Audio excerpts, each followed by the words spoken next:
परमात्मा ऊपर रहते हैं, वहाँ उनके शरीर की शोभा मनुष्य सदृश है, राजा के समान दिखाई देते हैं। सिर पे मुकुट है, छत्र है और तख्त पर बैठे हैं सिंहासन पर।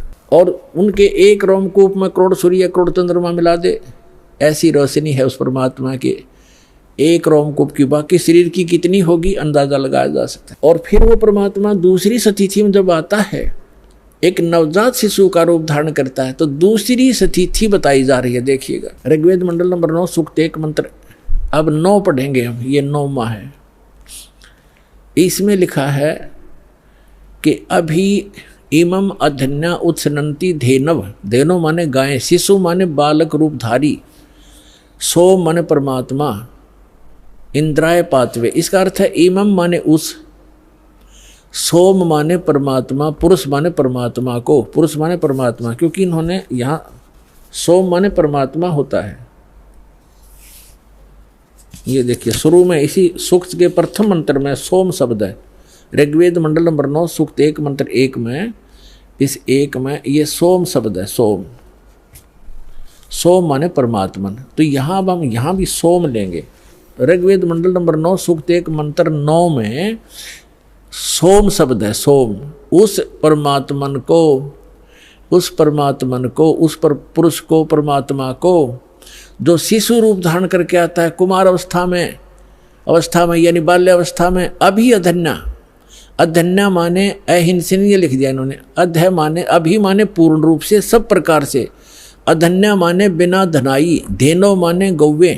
हमारे यहाँ क्षेत्र में हरियाणा के अंदर जो गायें नए दूध नहीं होती, गर्भ धारण नहीं किया जिसने, उसको ये कहते हैं ये बिना धनाई है, अधन्या। क्योंकि ये कुछ शब्द हमारी लैंग्वेज में संस्कृत के, कुछ पंजाबी के, कुछ वैसे अन्य भाषाओं का भी समावेश है। जैसे अब इंग्लिश वर्ड भी गढ़े हो गए शब्द हमारी भाषा में, ऐसे पहले से हमारे कुछ शब्द मिले हुए हैं भाषा में। तो हम अधन्या माने बिना धनाई, अभी अधन्या पूर्ण रूप से यानी कंवारी, धेनो माने गौवे। उस परमात्मा की जो शिशु रूप धारण करके जब आता है, उनके परवरिश की लीला कंवारी गायों के द्वारा होती है, ये वेद बताते हैं। और वो किस परमात्मा की हुई है? श्री कृष्ण की का इतिहास आपके पास जीवनी है, श्री रामचंद्र की जीवनी आपके पास है, जिनको आप भगवान माना करते थे, या ब्रह्मा विष्णु महेश की दिखा दो इतिहास, उन्होंने ऐसे कुंवारी गाय का दूध पिया हो। तो who is God? Kabir is God. और कौन कबीर? जो काशी में आए थे, धानक दुल्हा। अब देखो हम ये पढ़ रहे हैं ऋग्वेद मंडल नंबर 9 सूक्त 1 मंत्र 9 में, उस परमेश्वर को शिशु, जो शिशु रूप धारण करके आता है, अभी अधन्या, इसको हम पढ़ेंगे कंवारी, अभी अधन्या कंवारी, धेनो माने गौवे, गायें तृप्त करती हैं, उसका पालन करती हैं। पालन की लीला कंवारी गायों के द्वारा होती है। और ये किस परमात्मा की हुई? कबीर गौड की। आपको कबीर सागर से प्रमाणित कर दिया था।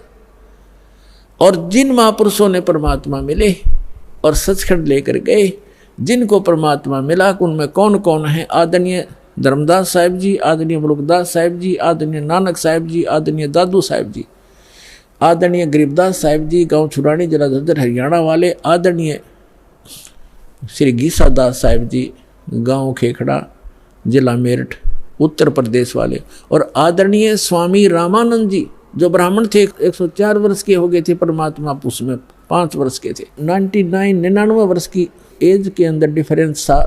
कबीर साहब 4 वर्ष की लीला में शरीर में थे जब शिशु रूप धारण करके प्रकट हुए थे, और 104 वर्ष के उस विद्वान पुरुष के छक्के छुड़ा दिए परमात्मा ने ज्ञान के अंदर। तब उसने कहा था कि मैं जब मानूंगा, मैं अंदर समाधि लगाता हूँ, मैं समाधि में आपके दर्शन कर लूँ। तो परमात्मा ने समाधि लगवाई उसकी, फिर लेके गए ऊपर सचखंड में। वो वहाँ देखा वास्तविक एक काल ने धोखा देने के लिए यहाँ पर स्वर्ग बना रखे और यहाँ की 4 मुक्तियाँ बता रखी। चारों मुक्ति का भी समय सीमित है। ब्रह्मलोक में गए हुए प्राणी भी वापस जन्म मृत्यु में आते हैं, और केवल उस अमरलोक में शाश्वत स्थान में गए हुए प्राणी फिर कभी लौट कर संसार में नहीं आते। तो उसकी नकल करवा रखी इस काल ने। नकली सतलोक, अलखलोक, अगम और अकैलोकम, अनामी लोक तक की रचना ब्रह्मलोक में करवा रखी है इसने, ताकि ये जीव भ्रमित होकर मेरे जाल में फंसे रहे। अब समर्थ आते हैं, उनका ज्ञान समर्थ होता है, उनका काम भी समर्थ होता है, उनकी हर गति समर्थ होती है। तो उस परमात्मा का ज्ञान अनमोल है, उसमें कोई त्रुटि नहीं है, और उनकी जो भक्ति विधि वो भी कंप्लीट है। और साधक भी यदि श्रद्धा से करेगा तो वो भी